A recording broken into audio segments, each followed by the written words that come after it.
नमस्कार। ब्रेक के बाद खबरों में एक बार फिर से आपका स्वागत है। मैं हूं हिमलता और खबरों की शुरुआत करते हैं राजधानी रांची से। मणिपुर में हो रही हिंसा संभल की घटना और गौतम अडानी प्रकरण के विरोध में झारखंड प्रदेश कांग्रेस ने बुधवार को राजभवन मार्च किया। इसमें काफी संख्या में कांग्रेसी नेता व कार्यकर्ता शामिल थे।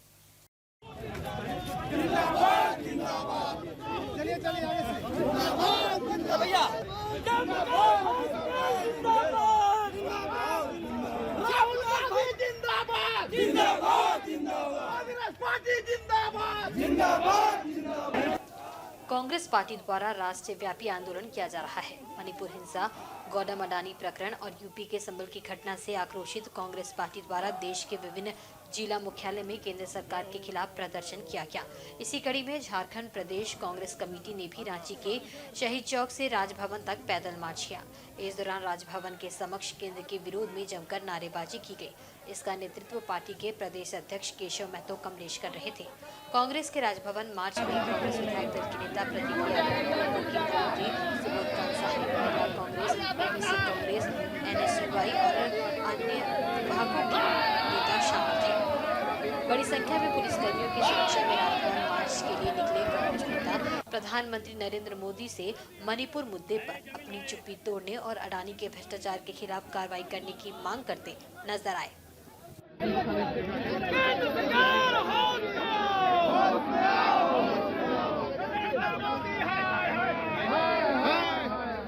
देश में अडानी की यारी चल रही है प्रधानमंत्री जी के साथ, और जो प्रधानमंत्री जी मणिपुर के साथ मक्कारी कर रहे हैं उसके विरोध में हम सब आज इकट्ठा हुए हैं, राजभवन मार्च कर रहे हैं। पूरे देश में इस तरह का विरोध करेंगे हम लोग। लगातार संविधान को ताक पर रख करके लोकतंत्र की हत्या की साजिश रची जा रही है। ऐसे में हम लोग आज शहीद स्थल से राजभवन तक मार्च किए हैं और लगातार सड़क से लेकर सदन तक जनता के अधिकारों की लड़ाई लड़ते रहेंगे। बाबा साहब का जो दिया हुआ संविधान है उसका सम्मान करते रहेंगे। जब रामायण के रचयिता वाल्मीकि जी को हम लोग भगवान मानते हैं तो संविधान के रचयिता अंबेडकर जी को भगवान मानने में क्या दिक्कत है, या गृह मंत्री को बताना चाहिए। हम अपनी लड़ाई को जारी रखेंगे। इधर चक्रधरपुर रेल मंडल के विमलगढ़, बंडामुंडा और राउरकेला में इन दिनों कोयला की चोरी और तस्करी जमकर हो रही है। कोयला माफियाओं के सामने आरपीएफ भी बौनी नजर आ रही है। रोजाना कोयला तस्करी का ये खेल विमलगढ़ से शुरू होकर बीरमित्रपुर में खत्म होता है। मिली जानकारी के अनुसार विमलगढ़ आरपीएफ के अधीन पाटा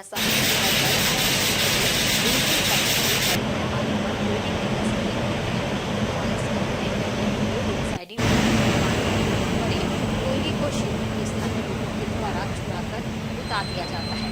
फिर उस कोयले को बोरे में भरकर बरसुआ बीरमित्रपुर पैसेंजर ट्रेन की बोगियों में चढ़ाकर तस्करी के लिए ले जाया जाता है। ये पैसेंजर ट्रेन को बीरमित्रपुर पहुंचने के लिए विमलगढ़, बंडामुंडा और राउरकेला 3 आरपीएफ थाना क्षेत्र से होकर गुजरती है, लेकिन इन पर कोई कार्रवाई नहीं होती। पैसेंजर ट्रेन के कोच में सीट के नीचे एवं ट्रेनों की बाथरूम में कोयले के बोरे को ठूस कर घुसाया जाता है। पाटा साही और विमलगढ़ रेल स्टेशन से रोजाना नियमित रूप से कोयला की ढुलाई की जाती है, लेकिन स्टेशन पर मौजूद ऑपरेटिंग, वाणिज्य समेत अन्य विभागीय रेल अधिकारी भी इस पर कोई पहल नहीं करते हैं और चुप्पी साधे रहते हैं। ट्रेनों में कोयला की बोरी ढुलाई किए जाने के कारण रेल यात्रियों को भी ट्रेन में सफर करना मुश्किल का सबब बनता जा रहा है।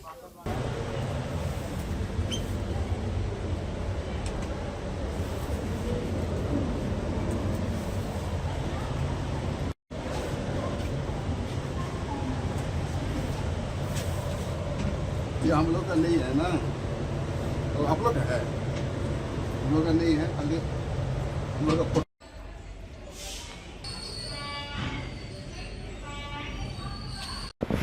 पथा हुआ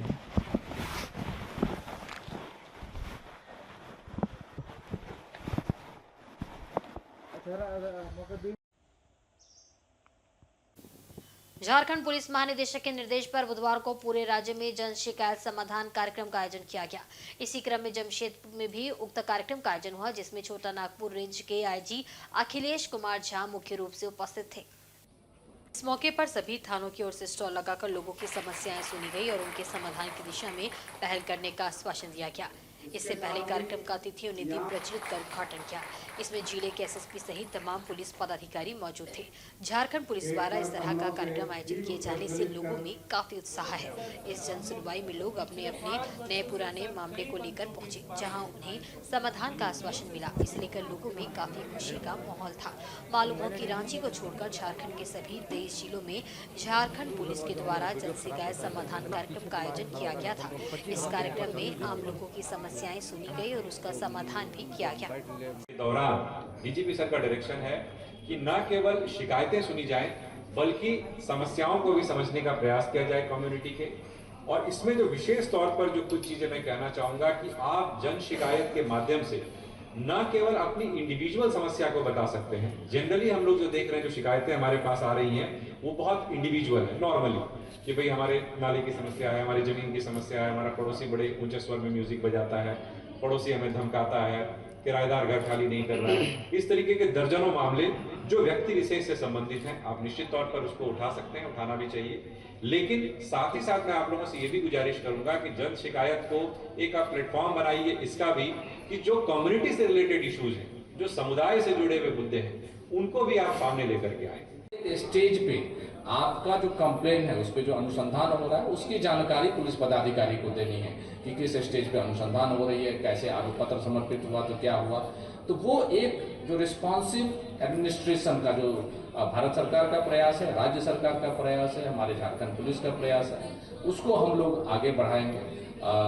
मैं I am grateful to SSP Jamshedpur कि आपने अच्छा कार्यक्रम आयोजित किया, और मैं पुलिस हेडक्वार्टर को शुक्रगुजार हूँ कि they have nominated me to attend this programme. और मैं सभी को इसके लिए धन्यवाद देता हूँ, और मुझे आशा और पूर्ण विश्वास है कि इस कार्यक्रम को हम लोग जारी रखेंगे। But at the same time जो हमारे जो डिफरेंट लेवल हैं जहाँ पर शिकायतें प्राप्त होती हैं, एसडीपीओ ऑफिस में, एसपी ऑफिस में, उसमें भी या थाना लेवल पे, उसमें भी इसी प्रकार से रिस्पॉन्सिवनेस, अकाउंटेबिलिटी होगी। इस उम्मीद के साथ मैं अपनी वाणी को विराम। वहीं पूर्वी सिंहभूम जिले के पोटका में जीएसएलपीएस संकुल कार्यालय की ओर से बुधवार को लिंग आधारित हिंसा रोकने के लिए जागरूकता अभियान चलाया गया। जीएसएलपीएस नई चेतना से जुड़ी जेंडर रिसोर्स पर्सन ने कैंपेन कर पंचायत एवं ग्राम स्तर पर लोगों को जागरूक किया। कैंपेन में उपस्थित ग्रामीणों को घरेलू हिंसा का विरोध करने, बाल विवाह प्रथा और डाइन प्रथा को दूर करने व रोकने का संदेश देते हुए सभी को शपथ दिलाई गई। गौरतलब हो कि लिंग हिंसा के खिलाफ 25 नवंबर से जागरूकता अभियान शुरू किया गया है। अभियान 23 दिसंबर तक चलेगा। जेंडर सीआरपी माधुरी राणा ने कहा कि इस अभियान में कई स्लोगन को चुना गया है, जिससे लोगों को आसपास में हो रहे विभिन्न प्रकार के हिंसा से अवगत कराते हुए उसे रोका जाएगा। इसमें पोटका प्रखंड के सभी 34 पंचायत के गाँव में ये अभियान चलाया जाएगा। इस अभियान का संचालन जीएसएलपीएस के जेंडर सीआरपी दीदियों के द्वारा किया जा रहा है। सभी ने इस मुहिम का शुभारंभ रंगोली बनाकर एवं शपथ ग्रहण करके किया। आज का जो कार्यक्रम है, ये हम लोग का जेंडर आधारित हिंसा को लेकर कार्यक्रम है, जो कि हम लोग का नई चेतना है। नई चेतना के माध्यम से हम लोग जो 25 नवंबर से 23 दिसंबर तक ये कार्यक्रम हम लोग का चलेगा। और इसमें हम लोग जैसे हर पंचायत, हर गांव में जाकर जागरूकता फैलाएंगे, जो कि जेंडर आधारित हिंसा को रोकने के लिए हम लोग ये काम कर रहे हैं। सब चक्रधरपुर रेल मंडल के डीआरएम कार्यालय के सभागार में ईडीआरएम अजित कुमार की अध्यक्षता में पेंशन अदालत का आयोजन किया गया। इसमें सेवानिवृत्त हुए रेल कर्मियों की पेंशन संबंधी समस्याओं व शिकायतों के कुल 89 मामलों में 45 मामलों को निस्तारण किया गया। पेंशन अदालत में 34 मामलों का निपटारा 1 महीने के भीतर करने का आश्वासन दिया गया। इसकी कार्रवाई ऑनलाइन और ऑफलाइन दोनों तरह के माध्यम से चली। 89 याचिकाएं चक्रधरपुर रेल मंडल के पेंशन अदालत के दायरे में थी। इस प्रकार से अदालत में कुल 89 पेंशनधारियों ने पेंशन, पारिवारिक pension, gratuity, revision of pension, fixed medical allowance, CTG अविवाहित लड़कियों का पेंशन एवं सेटलमेंट से संबंधित मामलों की शिकायत दर्ज करवाई थी। मौके पर एडीआरएम बीके सिन्हा ने कहा कि पेंशन अदालत का उद्देश्य है कि सेवानिवृत्त कर्मचारियों की समस्याओं का एक ही जगह पर निस्तारण हो सके। मौके पर अदालत में अकाउंट्स विभाग के senior DFM Hemant Mathur, senior DPO doctor Rishabh Sinha, DPO और पेंशनर एसोसिएशन के पदाधिकारी सहित सेवानिवृत्त रेल कर्मियों के साथ उनके परिजन उपस्थित थे। तो बैंक को ये इन्फॉर्मेशन तो नवंबर में आके ही मिलेगी कि भाई एम्प्लॉय अवेलेबल नहीं है। अगर वो लाइफ सर्टिफिकेट दिया होगा तो उसी को पेंशन मिल रहा होगा। वहीं पूर्वी सिंहभूम जिले के मुसाबनी स्थित ग्रेस यूनियन चर्च में एनएमएसआई संस्था द्वारा क्रिसमस मिलन समारोह का आयोजन किया गया। इसमें शामिल होकर मसीही समुदाय के विश्वासियों ने प्रभु यीशु मसीह को याद किया। कार्यक्रम में मुख्य अतिथि के रूप में भाजपा नेता बाबूलाल सोरेन को शामिल होना था, लेकिन वह किन्हीं कारणों से शामिल नहीं हो सके। उनकी अनुपस्थिति में विमल अगस्टीन और घासीराम सोरेन उपस्थित थे। मौके पर अतिथियों को अंग वस्त्र देकर सम्मानित किया गया। अतिथियों ने कैंडल जलाकर तथा केक काटकर कार्यक्रम का शुभारंभ किया। तत्पश्चात प्रभु यीशु मसीह के जीवनी पर प्रकाश डाला गया और उनके बताए हुए मार्ग पर चलने का प्रण लिया गया। वहीं उनके जन्मदिन पर सभी को बधाइयां भी दी गई। इस मौके पर बच्चों ने प्रभु यीशु मसीह पर आधारित नृत्य एवं संगीत प्रस्तुत किया। कार्यक्रम में काफी संख्या में ईसाई धर्मावलंबी उपस्थित थे। Dear family members, we greet you on behalf of National Missionary Society of India, and we are here to celebrate the Christmas with our children, hostel children, NMSI, Santali hostel children, tribal hostel children, and we have our NMSI executive member, Mrs. Simpson Lincoln, who is doing the job, who is doing the ministry over here on behalf of NMSI, and we are here to celebrate and give the greetings of Christmas. The Christmas is all about Jesus is here with us. Jesus has come to this world to transform and to change, to bring the good news to the people. Wherever darkness is there, He is there as light. Wherever doubt is there, He is there as the solution for their problems. And may this year राजधानी रांची के प्रदेश कांग्रेस कार्यालय में झारखंड प्रदेश युवा Congress committee की ओर से कांग्रेस के महत्वाकांक्षी कार्यक्रम यंग इंडिया बोल सीजन 5 का अनावरण किया गया। इसमें झारखंड प्रदेश यूथ कांग्रेस के अध्यक्ष सहित सभी पदाधिकारी उपस्थित थे।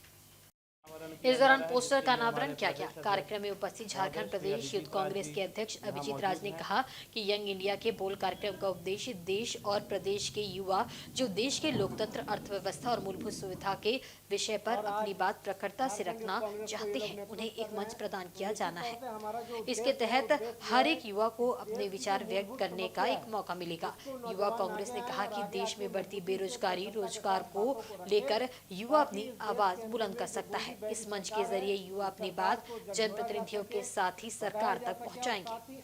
को बुलाया गया है इसलिए कि यंग इंडिया के बोल नाम का एक campaign all India Akhil Bharatiya Yuva Congress के माध्यम से लॉन्च किया गया है, जिसको आज झारखंड में हम लोग लॉन्च कर रहे हैं। तो निश्चित तौर से हमारा जो उद्देश्य ये है कि देश की जो मूलभूत समस्या है उसको नौजवान आगे आएँ और आगे आके मजबूती से प्रखरता के साथ बातों को रखें, ताकि इस देश के अंदर में जो गूंगी बहरी सरकार है उस सरकार को झकझोरा जा सके, बताया जा सके, और साथ ही आम जनमानस को भी प्रत्येक दिन के मुद्दे, जिन मुद्दों से सरकार हमें भटकाना चाहती है, जिस मुद्दों को लेकर सरकार हमसे छिपाना चाहती है, चाहे वो शिक्षा की बात हो, रोजगार की बात हो, महंगाई की बात हो, देश में हो रहे पलायन की बात हो। आज जब भाजपा और मोदी जी की बातों को सुनते हैं तो लगता है कि देश में रहना कितना गर्वान्वित बात है, लेकिन जब भारत सरकार के हम डाटा को निकालते हैं तो देखते हैं कि लाखों में लोग देश छोड़ के पलायन कर रहे हैं। वो क्यों पलायन कर रहे हैं, इस बात को हमको आपको समझना का जरूरत है। देश के अंदर में चाहे कोई व्यापारी हो, वो व्यापार सुरक्षित नहीं है अगर वो सरकार को बैकडोर से चंदा नहीं देता है। इस देश के अंदर में अडानी को जिस तरीका से देश के पूरी अर्थव्यवस्था को बेचने का और उनके ऊपर ढलने का प्रयास किया जा रहा है, आज भी उसको लेकर राजभवन के अंदर घेराव हुआ था। तो ऐसे सैकड़ों मुद्दे हैं जिससे कि देश को गुमराह किया जा रहा है, भटकाने का प्रयास किया जा रहा है। उन सभी मुद्दों के लिए Jharkhand youth Congress young India के बोल के माध्यम से अपना प्लेटफॉर्म देगा और नए कीर्तिमान, ऊर्जावान और प्रतिभावान साथियों को हम आगे लेके आएंगे कि देश की सच्चाई को आम जन तक आपके माध्यम से रख पाए। सरायकेला के टाउन हॉल में जिला पुलिस की ओर से जन शिकायत समाधान कार्यक्रम का आयोजन किया गया। कार्यक्रम का मुख्य उद्देश्य पुलिस और जनता के बीच संवाद स्थापित करना और शिकायतों का त्वरित समाधान सुनिश्चित करना था। कार्यक्रम में सीआईडी की डीआईजी संध्या रानी महतो मुख्य अतिथि के रूप में मौजूद थी। उन्होंने कहा कि पुलिस और जनता के बीच संवादहीनता नहीं होनी चाहिए। जनता पुलिस की आंख और कान है। जनता ही अवैध गतिविधियों और अपराधों की जानकारी पुलिस तक पहुंचाती है। उन्होंने हाल ही में रांची में एक छात्रा के साथ छेड़खानी की घटना का उदाहरण देते हुए कहा कि इस तरह की घटनाओं को गंभीरता से लेना जरूरी है। उन्होंने जनता से पुलिस के साथ मिलकर काम करने की अपील की। जिला एसपी मुकेश टोनायत ने कहा कि इस कार्यक्रम में जनता की भागीदारी संतोषजनक रही, लेकिन इसे और प्रभावी बनाने की जरूरत है। उन्होंने घोषणा की कि आगामी दिनों में अनुमंडल और अंचल स्तर पर भी इस तरह के कार्यक्रम आयोजित किए जाएंगे ताकि ग्रामीण इलाकों के लोग अपनी समस्याएं सीधे पुलिस तक पहुंचा सकें। कार्यक्रम में काफी संख्या में लोग शामिल हुए और उन्होंने अपनी समस्याएं पुलिस के समक्ष रखी। इस पहल को जनता ने सराहा और उम्मीद जताई कि इससे पुलिस और जनता के बीच दूरी कम होगी। एसपी मुकेश टोनायत ने कहा कि इस तरह के कार्यक्रम पुलिस के जन केंद्रित दृष्टिकोण को दर्शाते हैं। उन्होंने जोर देकर कहा कि पुलिस जनता के बीच सहयोग और संवाद को मजबूत करने के लिए ऐसे प्रयास जारी रहेंगे। जनता के बीच जन शिकायत समारोह कार्यक्रम का जो आयोजन एक साथ पूरे राज्य में किया जा रहा है, इसका मकसद यही है कि जो पुलिस और जनता के बीच जो संवादहीनता की स्थिति आती है कभी कभी, वो ख़त्म हो। हमारी तरफ से ये अपनी तरफ से पहल है कि जनता हमारे बीच आए और अपनी जो शिकायतें हैं उससे हमें अवगत कराए और हम जहाँ तक संभव हो सके हम उसका समाधान कर पाएँ। एसपी साहब ने बताया है कि अब अगली बार से वो सब डिवीज़न वाइज भी और कुछ अंचलवार और अनुमंडलवार भी ऐसे कार्यक्रम का आयोजन किया जाएगा ताकि ज़्यादा से ज़्यादा लोग पब्लिक आए, क्योंकि दूर दराज क्षेत्रों से शायद यहाँ तक लोग पहुँच नहीं पा रहे हैं। और जहाँ तक हो सके जो उम्मीद है, जनता की जो उम्मीद है कि वो पुलिस के पास आने से उनकी समस्याओं का समाधान होगा, उस उम्मीद पर हम खरे उतरे। हाँ सर बताइए। आम नागरिकों की शिकायतों के त्वरित और प्रभावी समाधान और निवारण हेतु महानिदेशक और पुलिस महानिरीक्षक महोदय के निर्देश पर आज सरायकेला थाना अंतर्गत टाउन हॉल सरायकेला में जन शिकायत समाधान कार्यक्रम का आयोजन किया जा रहा है। इस कार्यक्रम के तहत सभी थाना से आम जनों को जो भी पुलिस से शिकायत है या पुलिस को जो सुझाव उनके द्वारा दिया जाना है ताकि एक प्रभावी और बेहतर पुलिसिंग हम लोग जिला को दे सकें। तो इसके तहत आज अब तक कुल 46 आवेदन विभिन्न थाना से प्राप्त हुआ है। उसमें आवेदनों के प्रकार की प्रवृत्ति कुछ पुलिस के थाना में जो वाद या जो कांड दर्ज हैं उसके अनुसंधान को लेकर है, कुछ मामले ज़मीन से संबंधित जुड़े हुए हैं, कुछ मामले क्षेत्र में प्रभावी गश्ती को लेके सुझाव है, अड्डेबाजी पे नियंत्रण को लेके सुझाव है। ये सब इन सब मामलों का संज्ञान लिया गया है और इनका त्वरित समाधान पुलिस के स्तर से जो समाधान योग्य शिकायत है उनका समाधान किया जाएगा। और जो समाधान योग्य शिकायत नहीं है, हो सकता है कि जिसका पुलिस विभाग से सीधा संबंध नहीं हो, तो उसमें संबंधित विभाग को इससे अवगत कराया जाएगा। साथ ही साथ जो शिकायत करता है उसको भी इस विषय के बारे में अवगत कराया जाएगा। चक्रधरपुर के मिनी ग्रिड में बुधवार को एक बड़ा अजगर सांप देख लोगों के होश उड़ गए। इसके बाद किसी तरह हिम्मत जुटाते हुए लोगों ने सांप को पकड़कर बोरे में बंद किया और वन विभाग के अधिकारियों को सौंप दिया। बताया जाता है कि रोज की तरह मिनी ग्रिड में कर्मचारी काम कर रहे थे। इसी दौरान कर्मचारियों ने देखा कि झाड़ियों में एक अजगर सांप कुंडली मारकर बैठा हुआ है। अजगर सांप को देख कर्मचारी भयभीत हो गए। किसी की भी हिम्मत नहीं हुई कि अजगर सांप को पकड़कर वन विभाग को सौंपा जाए। इसी दौरान वहां से गुजर रहे कुछ लोगों ने हिम्मत जुटाते हुए डंडे के सहारे अजगर सांप को पकड़ा और उसे काबू में किया। इसके बाद सांप को एक बोरे में बंद कर दिया। कर्मचारियों ने वन विभाग के अधिकारियों को अजगर सांप होने की सूचना दी। इसके बाद वन विभाग की टीम मौके पर पहुंची और सांप को अपने साथ ले गई। टीम ने जंगल में ले जाकर सांप को छोड़ दिया। ग्रिड के कर्मचारियों ने बताया कि ग्रिड और आसपास आए दिन कई तरह के सांप देखे जाते हैं। सांप के कारण उन्हें काफी होशियार होकर काम करना पड़ता है। टाटा स्टील ग्रुप और पीजीटीआई 19 से 22 दिसंबर तक जमशेदपुर के बेल्डी और गोलमुरी गोल्फ कोर्स में टाटा स्टील टूर चैंपियनशिप की मेजबानी करेंगी। इस टूर्नामेंट में 3 करोड़ रुपए की पुरस्कार राशि है, जो पीजीटीआई में सबसे बड़ी है। इस मैदान में 62 पेशेवर खिलाड़ी हिस्सा लेंगे। Tata steel tour championship 2024 Tata steel PGTI season का सीजन एंडिंग इवेंट है। ये tournament 72 hole stroke play championship है और इसमें कोई कट लागू नहीं होगा। सभी प्रतिभागियों के लिए पुरस्कार राशि की गारंटी है। टूर्नामेंट से पहले प्रो एम इवेंट 17 दिसंबर को खेला गया था। इस आयोजन में सभी 4 राउंड में आधे खिलाड़ी अपने पहले 9 होल गोलमुरी में और दूसरे 9 होल बेल्डी में खेलेंगे, जबकि बाकी आधे खिलाड़ी अपने पहले 9 होल बेल्डी में और दूसरे 9 होल गोलमुरी में खेलेंगे। दूसरे राउंड से लीडर बोर्ड का आगे का आधा हिस्सा अपने पहले 9 होल गोलमुरी में और दूसरे 9 होल बेल्डी में खेलेंगे। पुरस्कार वितरण समारोह 22 दिसंबर रविवार को बेल्डी गोल्फ क्लब में आयोजित किया जाएगा।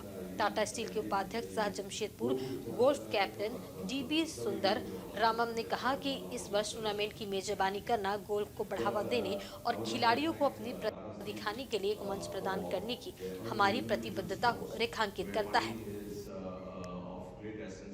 जैसे हम बताए थे कि हम लोग अम्ब्रेला स्पॉन्सर रहे हैं टाटा स्टील पीजीटीए का, जिसके चलते हम लोग पूरा साल 5 साल का कॉन्ट्रैक्ट रहा है और साल भर में हम लोग 7 करोड़ का पूरा स्पॉन्सरशिप करते हैं, जिसमें 3 करोड़ का अभी दिसंबर में अभी जो टूर्नामेंट शुरू हो रहा है कल से, उसमें 3 करोड़ का राशि है।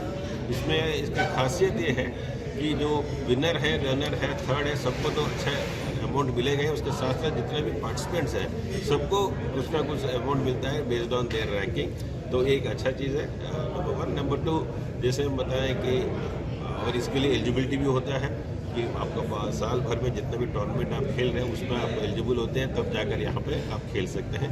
उसके अलावा हम लोग थोड़ा सा लोकल गोल्फर्स जो प्रोफेशनल्स हैं उनको हम लोग भी इंकरेज करते हैं। हम लोग का पीजीटीए की तरफ से बोलता है कि आप 3-4 स्लॉट्स जो हैं आप उनको दे सकते हैं। उस बेसिस पे हम लोग अपना लोकल गोल्फर को भी हम लोग इंकरेज करते हैं, जिसके चलते अभी जैसे आप देख रहे हैं कि लास्ट 2-3 ईयर्स में भी हम लोग देखें कि मेनी गोल्फर्स इन लोगों को देख के दे गॉट मोटिवेटेड। इसके अलावा हमारा दोनों गोल्फ कोर्स में आप देखिएगा इंडियन गोल्फ यूनियन की तरफ से भी बहुत सारा बच्चे लोगों का आपका जो भी क्वालिफाइंग राउंड्स है हम लोग उसको ये कर रहे हैं and we are not charging any money for them. आप अपना आराम से आकर यहाँ करिए।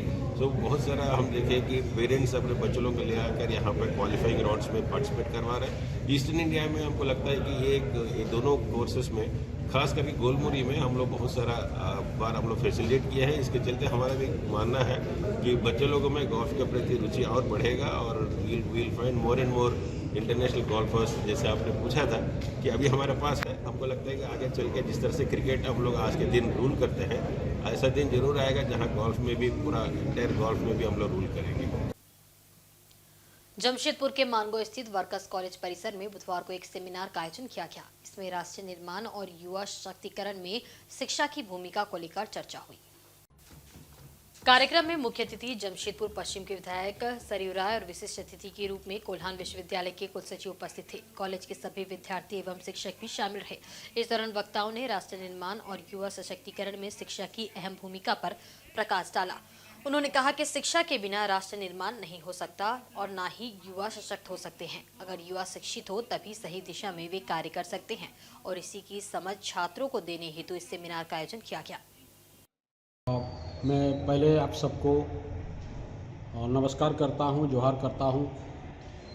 वर्कर्स महाविद्यालय की ओर से आज role of education in nation building and youth empowerment के ऊपर एक दिवसीय सेमिनार हुआ था। इस सेमिनार में खास करके युवा वर्ग को फोकस में रखते हुए उनके विकास के लिए, उनका सशक्तिकरण के लिए और जातीय विकास का या जातीय निर्माण की भूमिका में शिक्षा का क्या योगदान है उस पर चर्चा की गई। और इस सेमिनार में हमारे कोल्हान विश्वविद्यालय के कुलसचिव महोदय डॉक्टर परशुराम सेयल जी तथा स्थानीय विधायक श्री सरजू राय जी की नोट स्पीकर और मुख्य अतिथि के रूप में योगदान दिए थे। इसके साथ साथ हमारे टीचर्स, विद्यार्थी, छात्र प्रतिनिधि भी अपना अपना विचार रखे।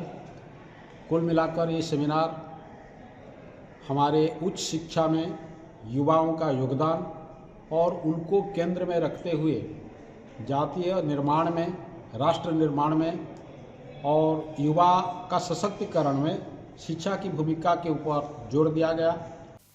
और आज के बुलेटिन में बस इतना ही। कल फिर हाजिर होंगे कुछ नई खबरों के साथ। तब तक देखते रहें इंसाइड झारखंड न्यूज़। नमस्कार।